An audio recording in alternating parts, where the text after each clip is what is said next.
What up, Fight World? It's your boy Ego, and I'm back with some more boxing new media. Now, make sure you guys like and subscribe to the channel, and I had to make this video. I've done several videos in the past talking about Roman Chocolatito Gonzalez, just giving different perspectives and opinions. Now, I did a first look a year ago, telling you how skilled he is. I said he's a top 10 pound-for-pound star. But the problem I have, and y'all appointed me to bring boxing justice, I told y'all, this is Boxing Ego. You can call me Ego.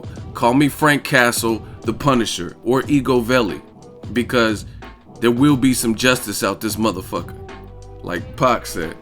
And Roman Chocolatito Gonzalez, make no mistake about it, he's a good fighter. But the level in which he was getting praise, I'm not a hater. That's cool if you want to praise him and say he's skilled. I have no beef with that. But when people start going above and beyond and skipping people or historic greats and saying this person X, Y, or Z, not just Chocolatito, but this person trumps all these people, some retired, some active, and he's the number one and he's the best fighter in the last 25 years, you gotta prove that. I feel like Cuba Gooding Jr. and Jerry Maguire show me the money, and that's the problem I have. I don't understand how certain fighters can pay dues for years straight and not be received by the public, and then there's other people who emerge and they look to be the truth, but all of a sudden they're promoted and they're shot up this ladder of success, and it's just like basically a word of mouth from the networks, and I don't understand that. Again, Chocolatito very skilled, but as far as pound for pound number one, I made a video about this. Roman Chocolatito Gonzalez battled for pound number one status after Carlos Cuadras fight, right? Did that a month ago. And you can see his face in the aftermath of that particular fight. Yes, he moved up, but keep in mind, when you move up in the lighter divisions, a move up could be 3 or 4 pounds, right? So that's a little bit different. When you're in the big boy divisions, a move up could be huge. You know what I mean? You could be moving from 160, like if Golovkin moved up, he'd be moving 8 pounds, 160 to 168, or you could move up 168 to 175, etc. Right? So that's different. Imagine if Andre Ward was the best guy at 168, right? And then he moved up to 172 and had all his fights at 172. That wouldn't be a huge jump, but moving up an additional 3 pounds beyond that to fight Kovalev, that is a big deal, because you're moving from 68 to 75, right?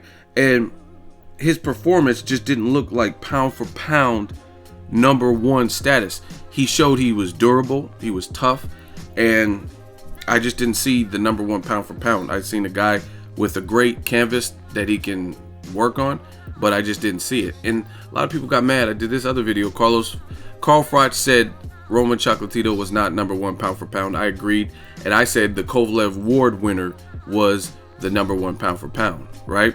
And some people tried to bend and manipulate, twist my words. I said the winner of that fight should be the number one pound for pound, and guess what? A month later, I still believe that.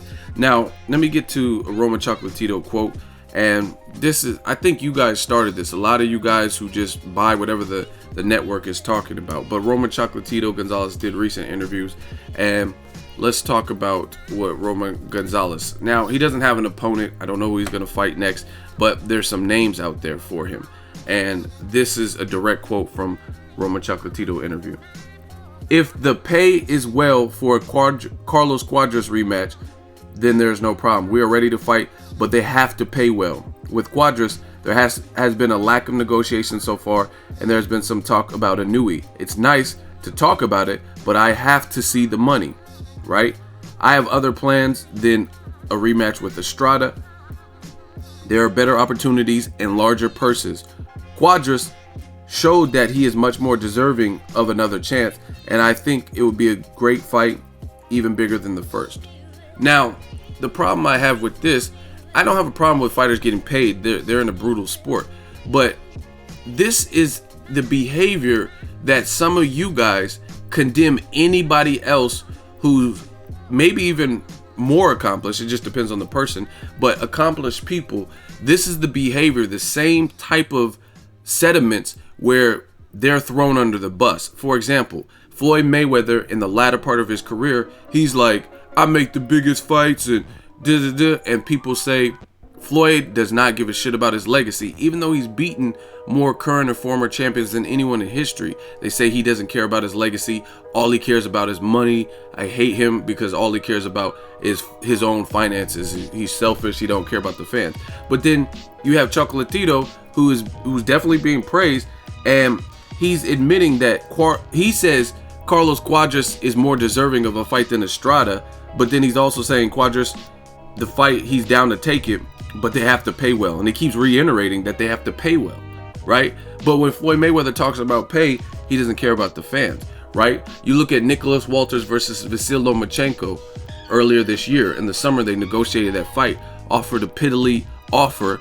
Nicholas Walters felt more deserving than the $550,000 plus a side bet off the books, not from the promoter, from the fighter, the opponent. Why would you trust that? You know what I mean? I talked to Sergey Kovalev at a roundtable, and he had a side bet with Jean Pascal. Pascal's never paid to this date.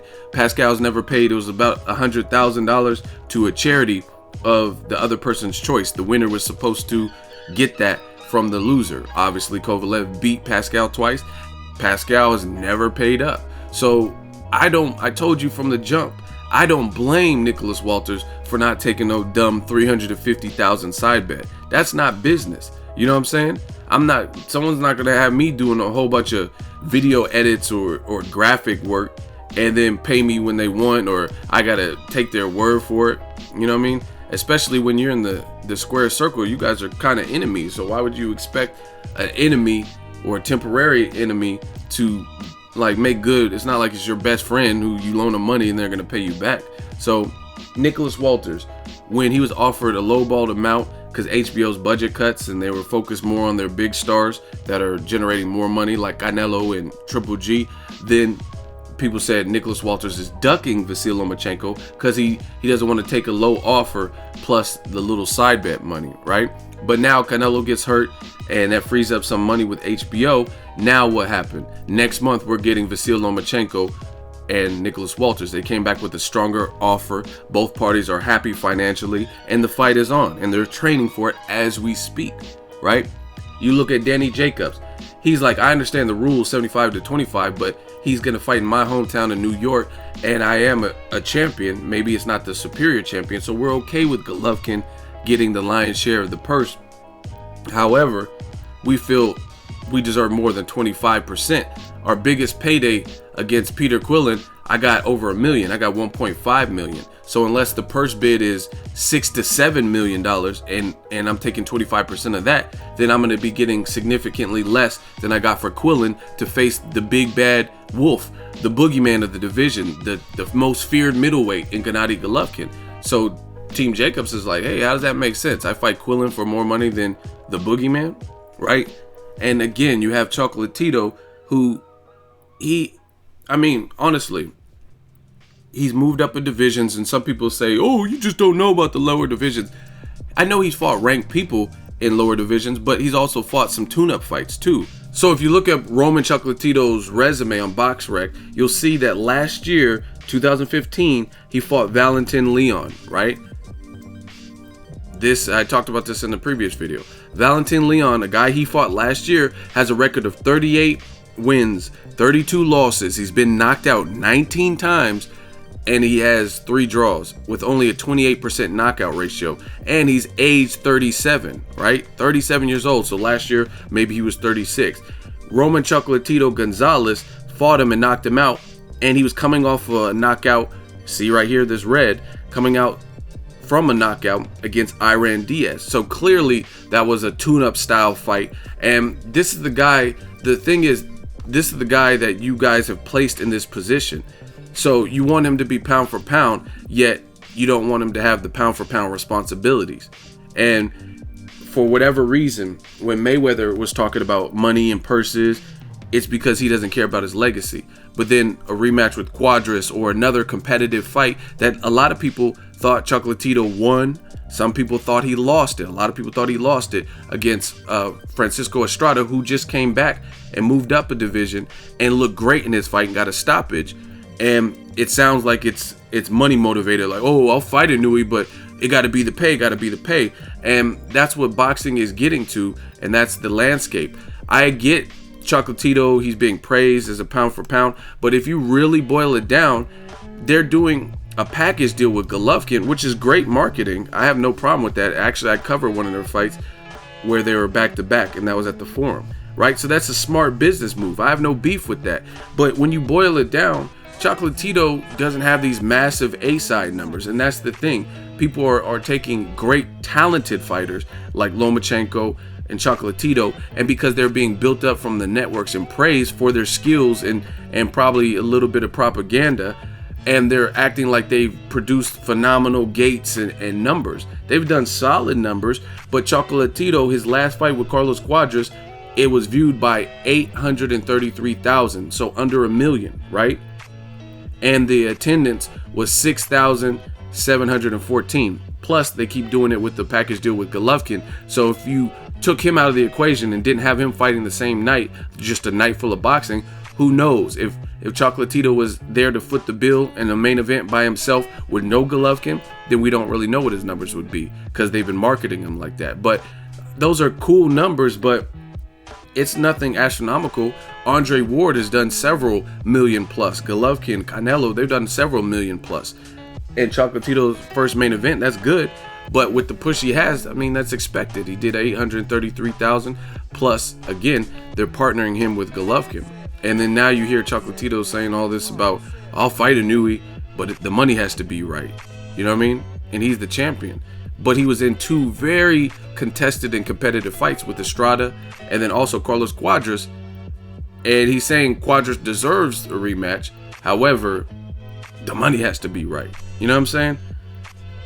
And then the Inoue fight doesn't look like it's getting closer to getting done either. So again, Chocolatito's a good fight, but I blame a lot of you guys for the fans, because you guys are willing to accept whatever any network says, what the promoters say. Chocolatito is a good fighter, but pound for pound number 1, I don't really think he's there right now. He has the potential to be, but I don't think he's there right now, which is what they're saying. And who cares about my opinion? Let's say he is there.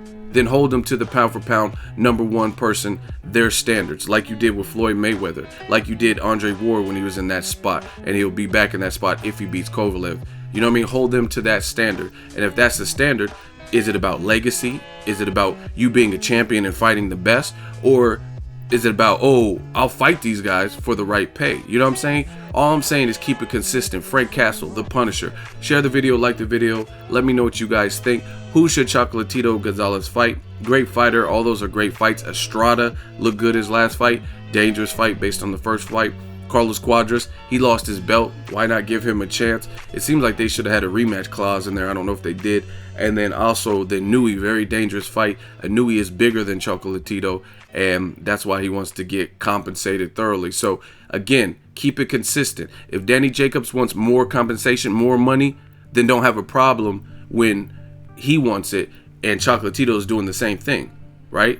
It doesn't matter, because realistically, Danny Jacobs has a guy like Peter Quillin in his division who he knocked out in the first round. Name a guy ranked and a champion like Peter Quillin that Chocolatito has knocked out in 1 round that is equivalent. Drop it in the comment section. Share the video, like the video. As always, hate, comment, and subscribe. Till next video is Ego signing off.